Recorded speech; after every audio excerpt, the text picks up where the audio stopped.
Assalamualaikum warahmatullahi wabarakatuh. Selamat datang di channel Nabla Education. Pada video ini kita akan membahas simulasi KSM MA Fisika tahun 2023. Sebagai informasi, soal simulasi KSM tahun 2023 tingkat kabupaten adalah soal KSM tahun 2021 tingkat kabupaten ya. Jadi sebagaimana kita tahu, simulasi itu bukan lombanya tetapi hanya dipakai untuk menguji sistem dan server dari penyelenggara ya, supaya nanti pada saat KSM tidak ada kendala yang berkaitan dengan teknis seperti itu. Nah, untuk soal tahun 2021, linknya bisa teman-teman lihat, nanti saya sertakan di deskripsi. Pada video kali ini, kita akan bahas sisa soal yang belum terbahas pada pembahasan yang linknya ada di deskripsi ya. Jadi karena memang beberapa soal ada yang gambarnya tidak ada, kemudian memang beberapa soal juga belum terbahas, maka kita akan selesaikan, kita akan bahas pada video-video yang di simulasi ini. Oke, kita akan lihat soal yang pertama. Oke, kita lihat soalnya ya. Abu Hatim Al-Muzaffar Ibn Ismail Al-Isfizari abad ke-11 Masehi menulis kitab Ma'ni Irun Al-Majani Fikir Raf Al-Asya Al-Taqila Bi Al-Quwa Al-Yasira. Nah, itu kitabnya panjang sekali namanya, silakan dibaca sendiri ya. Nah, intinya adalah ini, salah satu kitab berisi tentang sistem katrol yang mengangkat dan menurunkan beban seperti ditunjukkan pada gambar di bawah. Ini gambarnya di atas ya padahal ya. Kemudian sebuah katrol bermassa M besar dengan jari-jari R besar dapat berotasi bebas terhadap sumbu porosnya. Kemudian seutas tali tak bermassa dililitkan pada permukaan katrol tersebut. Kemudian sebuah beban bermassa M kecil dipasang pada ujung tali. Mula-mula tali berada di bawah katrol kan.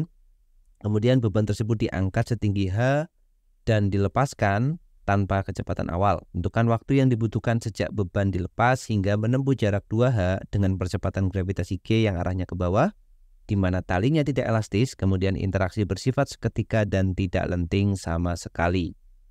Oke, jadi analisanya di sini kita akan menggunakan dua buah kejadian ya. Yang pertama adalah kejadiannya seperti ini dulu. Pada saat beban ini, talinya ini masih diangkat ya, talinya sedang tergulung seperti ini ya. Jadi pada saat beban ini dijatuhkan tingginya setinggi H ini. Nah, pada saat dijatuhkan setinggi H ini, maka gerakan bendanya adalah gerak jatuh bebas, yang artinya talinya tidak memberikan kontribusi terhadap gerakan benda ya, karena dia masih kendor talinya. Jadi kita buat dulu peristiwa pertamanya, yaitu beban, kemudian dia akan menempuh jarak setinggi atau sejauh H kecil ya, sejauh H kecil sampai di garis batas ini. Nah, ini bebannya, jaraknya maaf, ini jaraknya adalah H kecil. Nah, seperti ini ya. Kemudian beban ini dijatuhkan tanpa kecepatan awal, jadi V0-nya 0, dan kita yang pertama akan mencari dulu waktu yang diperlukan nih. Waktu yang diperlukan beban ini jatuh sampai di posisi tepat akan melewati garis ya. Jadi posisi di mana talinya belum tegang. Nah, jadi misalkan kita gambarkan di sini. Kita gambarkan di yang posisi warna merah ini. Nah, anggaplah di posisi ini tepat akan melewati tali ini, beban ini punya kecepatan misalkan V1. Maka dengan menggunakan analisis GLBB, ingat ya, ini jatuh bebas, hanya gravitasi yang mempengaruhi karena talinya belum berkontribusi. Kita bisa gunakan persamaan V1 kuadrat sama dengan V0 kuadrat plus 2GH, di mana nilai V0-nya adalah 0. Berarti kita dapat V1-nya sama dengan 0 ditambah, ini 0 ya, kita akarkan jadi akar 2GH kan. Akar 2GH kecil, ini persamaan 1. Kemudian kita bisa mencari juga waktunya, bisa kita cari langsung dengan persamaan H sama dengan V0 kali T, persamaan GLBB ya, plus setengah GT kuadrat. V0-nya 0, berarti yang depan ini 0, maka kita dapat H sama dengan setengah GT kuadrat, atau T-nya adalah 2H per G kan. 2H dibagi G sama dengan T akar ya, karena ini masih kuadrat. Nah, kita sebut aja ini T1 ya. Ini T1, T1, T1. Jadi waktu yang diperlukan dari posisi mula-mula sampai di posisi tepat akan melewati garis horizontal, itu namanya T1 dari sini. Oke, kita sudah selesaikan. Sebutkan ini, misalkan ini persamaan 2 ya. Nah, sekarang kita akan lihat bagaimana gerakan atau bagaimana peristiwa yang terjadi setelah M ini melewati garis batas ini. Nah, pada saat M-nya melewati garis batas, maka tepat saat itu katrolnya akan mulai berputar dan talinya sudah mulai tegang ya. Maka kita bisa menggunakan ya, atau kita bisa gambarkan dulu seperti ini. Jadi misalkan kita buat garis horizontalnya di sini, garis putus-putusnya, kemudian ini posisi beban mula-mula ya, sebelum melewati garis batas, dia punya kecepatan V1. Nah, di sini katrolnya tepat akan berputar, talinya tepat akan tegang. Lalu, sedikit saja benda ini melewati batas horizontal itu, sebutlah kecepatannya sekarang bukan lagi V1 ya, karena di sini sudah ada interaksi dengan katrol. Maka di sini kecepatannya sebutlah V2. Nah, kita akan mencari hubungan antara V1 dan V2. Yang bisa kita pakai salah satunya adalah dengan menggunakan hukum kekekalan momentum sudut ya, atau saya singkat HKMS seperti ini, hukum kekekalan momentum sudut. Yaitu momentum sudut itu simbolnya L ya. L awal itu akan sama dengan L akhir. L awal sama dengan L akhir. L awal itu adalah ini. Jadi momentum sudut yang dimiliki oleh beban ini ya, karena katrolnya masih diam. Beban ini punya kecepatan V1, maka relatif terhadap pusat katrol terhadap ini, dia V1 kan di sini ya, ini V1, relatif terhadap katrol dia punya lengan R juga, berarti momentum sudutnya adalah M kecil dikali V1 dikali R ya. Kemudian momentum sudut akhirnya adalah momentum sudut dari bebannya lagi, jadi M dikali V2 dikali dengan R plus momentum sudut katrol ya, karena katrolnya sudah mulai akan berputar dengan kecepatan sudut omega. Jadi dikalikan I kali omega, ditambah I kali omega. Di mana I-nya adalah momen inersia katrol ya. Momen inersia katrol itu harusnya sudah paham ya, atau sudah hafal paling enggak, yaitu setengah dikalikan M R kuadrat, dan omeganya nanti bisa kita substitusi. Omega itu sama dengan V per R. Nah, V-nya V berapa? Ya V yang sekarang, jadi V2 kan, V2 per R. Maka dengan substitusi tersebut kita bisa gantikan di sini M dikalikan V1 dikalikan R sama dengan M dikali V2 dikali R plus setengah dikali M besar R kuadrat dikali V2 per R ya. R-nya ini bisa kita coret 1. Kemudian semua suku punya R, maka R-nya bisa dibagi semua ya. Dicoret itu artinya dibagi ya, bukan dicoret, tapi dibagi R semua, maka dia habis. Kemudian kita punya M dikali V1 sama dengan, ini sama-sama V2 nih. Kita keluarkan V2-nya, V2 dalam kurung M ditambah setengah M besar ya. Nah, untuk memudahkan penulisan atau supaya tidak ada pecahannya, kita kalikan semuanya dengan 2. Jadi kita akan punya 2M V1 ya, ini kali 2 semua, sama dengan 2 atau 2-nya kita masukkan dalam aja, ini V2, kita kalikan 2 jadi 2M plus M besar ya. Artinya kita punya nilai V2-nya nih, yaitu 2M dibagi dengan 2M plus M besar V1 sama dengan ini V2. Buat dia jadi persamaan 3 ya. Nah, sekarang kita sudah punya nilai V2-nya. Lalu, dengan kecepatan awal sebesar V2 ini, benda ini akan menempuh jarak sejauh H juga kan? Karena yang diminta kan 2H kan? Menempuh jarak 2H. Jadi yang atas H, yang bawah juga H juga. Tetapi sekarang, dia geraknya sudah bukan lagi jatuh bebas, tetapi dia akan dipercepat dengan percepatan A ya. Kalau di atas tadi kan G. Yang di bawah ini sudah A. Kita akan mencari nilai A-nya dengan menggunakan dinamika kan? Dinamika linier untuk beban M-nya dan dinamika rotasi untuk katrolnya, karena katrol sudah mulai bergerak. Oke, kita mulai dari analisis untuk bebannya dulu ya. Kita lihat di sini aja. Bebannya kita gambarkan di sini. Beban ini punya gaya berat yaitu W yang nilainya adalah mg, kemudian ke atas ada tegangan tali T. Jadi dengan menggunakan hukum 2 Newton, sigma F ke arah sumbu Y ya, nggak usah ditulis, sama dengan M dikali A. Sigma F-nya adalah dia bergerak ke bawah dengan percepatan A, jadi yang ke bawah minus yang ke atas, yaitu mg minus T sama dengan MA, persamaan keempat. Nah, kita belum tahu nilai T kan? Kita cari tahu nilai T-nya dengan gerakan dari katrolnya.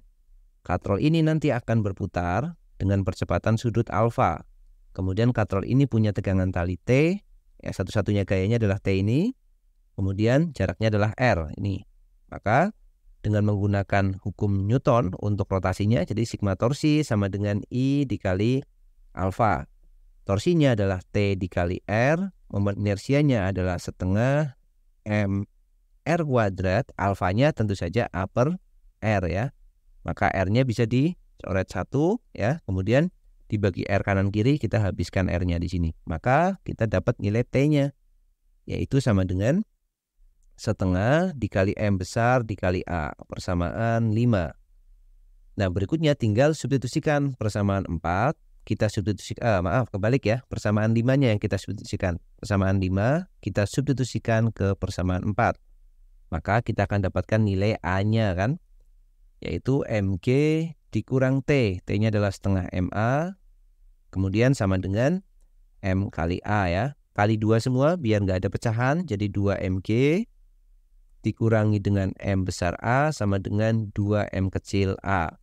Atau 2 MG itu sama dengan 2 M kecil pindah ke kanan jadi positif, M besar, kemudian A-nya kita keluarkan ya. Kita langsung aja menggunakan sifat distributif ini untuk mengelompokkan yang A ini. Berarti kita dapat nilai A-nya yaitu 2MG dibagi dengan 2M kecil plus M besar sama dengan A. Nah, sudah dapat A-nya, ini persamaan 6. Berikutnya tinggal mencari nilai waktu yang diperlukan untuk menempuh jarak sebesar H ini. Ya, kita gunakan persamaan GLBB ya, karena sudah tahu percepatannya, kita akan pakai persamaan H sama dengan V2 dikali T. Ingat, sekarang dia punya kecepatan awalnya yaitu V2, V0 kali T kan, kemudian plus setengah dikalikan A dikalikan T kuadrat. Nah, kita akan mencari T-nya, dan ini adalah persamaan kuadrat, jadi kita kelompokkan dulu. Setengah dikali A dikali T kuadrat plus V2 dikali T minus H sama dengan 0. Nah, persamaan terakhir yang kita dapatkan ini tidak lain adalah persamaan kuadrat dengan variabel T kan. Maka kita bisa mencari nilai T-nya dengan menggunakan rumus ABC ya. Jadi kita menggunakan rumus ABC.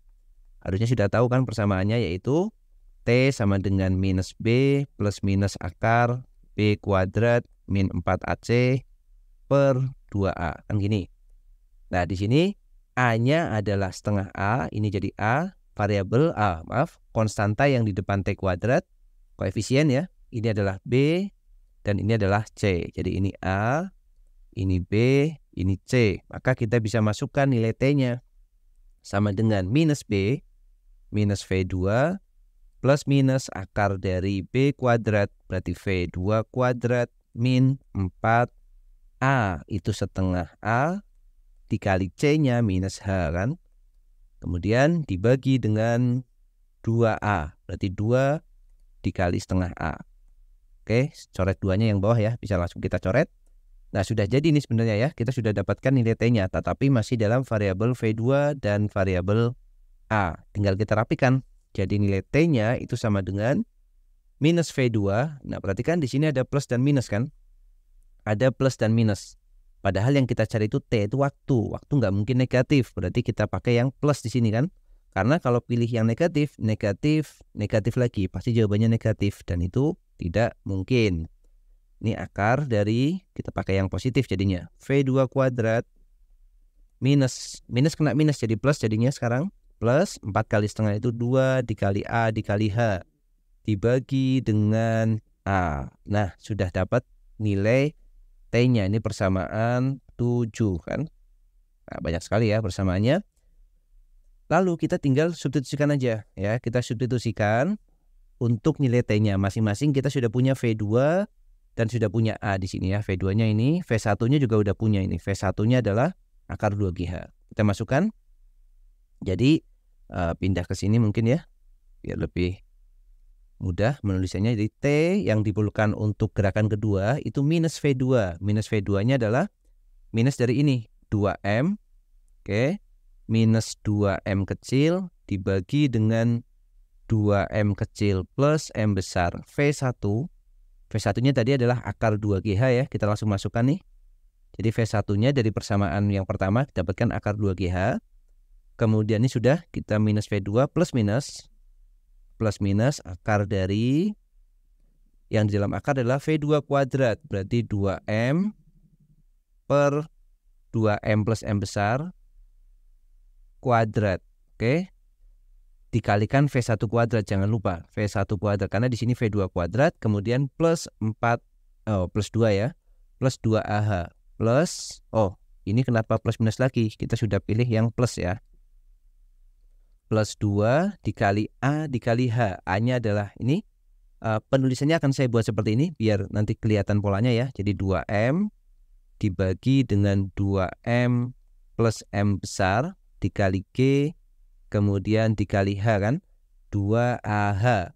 Kemudian A-nya adalah 2MG dibagi 2M plus M besar. 2MG dibagi 2M plus M besar. Nah, sudah dibagi dengan A lagi. A lagi kita tulis kayak gini, 2M per 2M kecil plus M besar G. Nah, penulisannya kita buat seperti ini supaya mudah ya, supaya nanti kelihatan polanya. Oke, sekarang kita rapikan ya. Sekarang untuk mempermudah kayak gini teman-teman, kita bisa perhatikan bagian yang kita lingkari warna merah ini. Ini kan 2M dibagi 2M plus M besar. Ini juga sama kan, 2M dibagi 2M plus M besar. Ini pun sama. Yang bawah pun sama. Nah, yang warna merah itu kita beri nama misalkan dia A besar. A besar. Kemudian maaf, V1-nya kita ganti juga ya. Ini V1-nya belum diganti. V1-nya berarti ini tadi V1 kuadrat, berarti akarnya hilang dikali 2GH. Plus, nah seperti ini. Kemudian yang kedua, di sini kita punya 2GH, di sini juga kita punya 2GH. Sama persis kan 2GH-nya, maka bisa kita keluarkan nanti ya, kita distribusikan. Jadi T itu sama dengan minus A dikali akar 2GH, itu kita misalkan dulu sementara, dikali akar 2GH, kemudian ditambah dengan akar dari, ini 2GH-nya kita keluarkan, 2GH dalam kurung A kuadrat ditambah dengan A, ya kan? 2GH-nya keluar, jadi A kuadrat ditambah dengan A. Nah, A-nya keluarin satu lagi, jadi kita akan punya kayak gini. Oke, saya tulis ulang, dikalikan A dalam kurung, ini kan tadi kuadrat, A plus 1 dibagi dengan yang bawah A dikalikan G. Nah, sekarang semuanya sudah kelihatan polanya. Maka kita tinggal tuliskan ulang lagi. Jadi T-nya sama dengan nih, ya perhatikan pembagiannya A dibagi A. Yang depan dulu ya, yang depan ini. Ini dibagi dengan bawah. Maka A-nya habis, tinggal minus akar 2GH per G ya. Akar 2GH dibagi dengan G. Masih ada G-nya di bawah. A-nya udah habis. Plus yang ini masih ada A sama G-nya. A, G-nya masih ada. Atasnya masih ada akar 2GH-nya. Akar 2GH dikalikan akar A kuadrat A atau A plus 1 ya. A dikalikan A plus 1. Nah, sekarang bagian ini akan kita sederhanakan. Yang depan sudah rapi, yang belakang tinggal kita sederhanakan ya. Oke, bagaimana cara menyederhanakannya? Caranya adalah ini kan pembagian dan perkalian nih. A-nya kita masukkan ke dalam akar semuanya ya. A-nya kita masukkan dan G-nya juga kita masukkan ke dalam akar. Maka akan jadi seperti ini ya. T itu sama dengan minus akar, jadiin satu akarnya 2GH per G masuk akar jadi G kuadrat. Plus yang ini sama, G-nya ikutin sini. Jadi akar 2GH per G kuadrat juga ya. Jadi G-nya kita ikutkan ke dalam akar, maka jadi kuadrat. Maka yang ini bisa dicoret, yang ini bisa dicoret. Nah, sisanya adalah akar dari A-nya juga masukin akar, tapi masukinnya kita pilih bagian yang belakang ya. Karena boleh kan, karena ini perkalian. Jadi ini jadi A plus 1 dibagi dengan A kuadrat. Maka A-nya bisa dicoret 1. Nah, sekarang untuk menyederhanakan bagian yang ini kita kerjakan dulu. Yang di dalam akar nih ya. Yang kita beri misalkan warna yang lain. Misalkan warna biru ya. Merah lagi. Kita ganti warna biru dulu. Nah, bagiannya warna biru kita kerjakan dulu. A plus 1 dibagi dengan A. Ya, jadi A plus 1 dibagi dengan A. Tadi ingat A-nya adalah 2M kecil dibagi dengan 2M kecil plus M besar. Itu A-nya. Jadi, kertasnya habis ya. Kita pindah dulu. Jadi, A itu tadi kita tulis dulu 2M kecil dibagi dengan 2M kecil plus M besar. Dan kita akan mencari A plus 1 ya. Kalau tidak salah tadi apa? A plus 1 dibagi A yang masih di dalam akar. Oke. A plus 1 dibagi dengan A. Kita cari dengan A-nya nilainya ini. Jadi kenapa dipecah-pecah gini? Ya karena memang banyak dan kalau kita kerjakan dalam satu akar nanti akan kelihatan ruwet ya, rumit gitu. Maka kita pecah-pecah gini. Oke, kita masukkan A-nya ya. Jadi 2M kecil dibagi dengan 2M kecil plus M besar plus 1. Dibagi dengan 2M kecil per 2M kecil plus M besar. Ini A plus 1. Oke, langkah berikutnya atas samakan penyebutnya. Oke, atas samain penyebutnya 2M kecil plus M besar. Berarti di sini 2M ditambah, ini kali sana jadi 2M kecil plus M besar. Yang bawah tetap 2M dibagi dengan 2M kecil plus M besar. Maka yang ini bisa saling menghilangkan kan, dibagi kan, habis. Maka sisanya tinggal ini akan sama dengan 2M tambah 2M, 4M plus 4, plus M dibagi dengan 2M. Nah ini tadi yang ada di dalam akar ya. Yang ada di dalam akar itu adalah ini. Berarti kita akan punya, kita ambil aja nilainya T-nya ya. Oke. T-nya kita pindahkan ke halaman selanjutnya. Ini adalah nilai T yang kita peroleh. Oke, kita pindah ke sini. Nah, ini adalah nilai T tadi kita. Berarti kita punya nilai T-nya adalah T sama dengan minus ya, akar 2H per G plus akar 2H per G.